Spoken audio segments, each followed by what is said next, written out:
Gente, bienvenidos a la tercera parte de las funciones si. ¿Ustedes sabían que podíamos utilizar la función si y mezclar con las funciones que les había mostrado en los videos anteriores? Pues en el día de hoy vamos a hacer lo siguiente. Vamos a utilizar la función si con la función buscarv corta. Vayamos ahora al Excel. Bienvenidos a mi Excel. En este día les voy a mostrar las tres formas de cómo puedes utilizar la función buscarv corta en la función si. Empecemos con la primera opción. Si esta celda está en blanco, quiero que me hagas un buscarv corta de esta comida en estas dos columnas. De la segunda columna y una coincidencia exacta. Y si no está en blanco, quiero que me des el dato que está en esta celda. Y ahora estiramos hasta el final.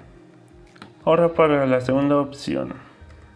Si esta celda es igual a mi buscarv corta de esta comida en estas dos columnas, de la segunda columna una coincidencia exacta, quiero que me des un OK, y si no, quiero que me dejes en blanco y estiramos hasta el final.